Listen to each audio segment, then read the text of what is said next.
सर्वेभ्यो नमो नमे। जय श्री कृष्ण, जय श्री राधे। दूर करे कन्फ्यूजन।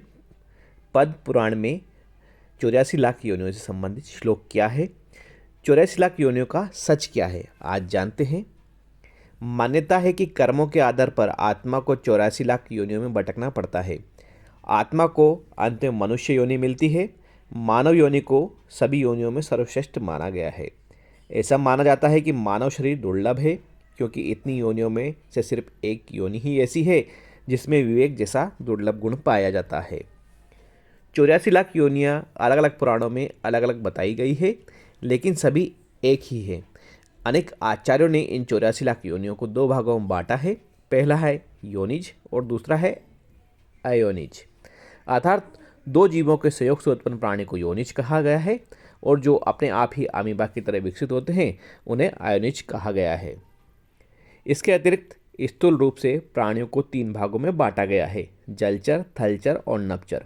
जलचर जल में रहने वाले प्राणी, थलचर पृथ्वी पर विचरण करने वाले सभी, नभचर आकाश में विहार करने वाले। अब जो 84 लाख योनियों को उनको किस वर्ग में बांटा गया है जानते हैं। पहला है जरायुज।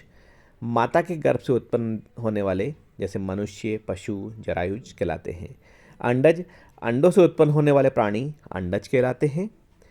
स्वदेज, मलमूत्र, पसीने आदि से उत्पन्न क्षुद्र जंतु स्वेदज कहलाते हैं। उदिज, पृथ्वी से उत्पन्न प्राणी उदिज कहलाते हैं।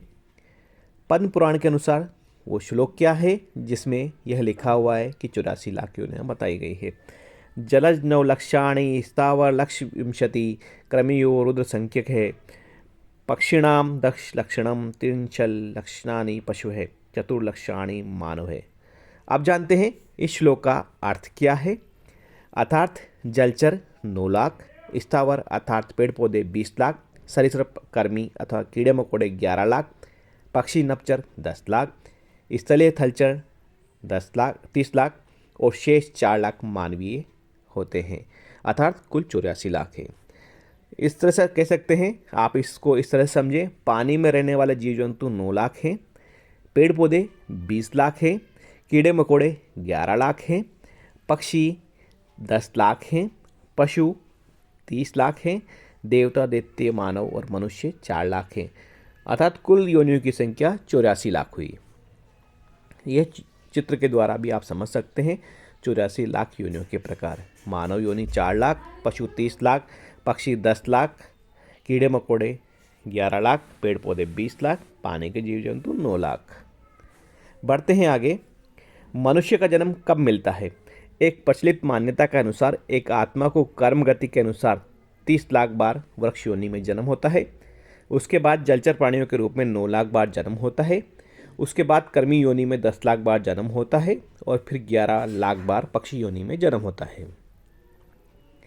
उसके बाद 20 लाख बार पशु योनि में जन्म लेना पड़ता है।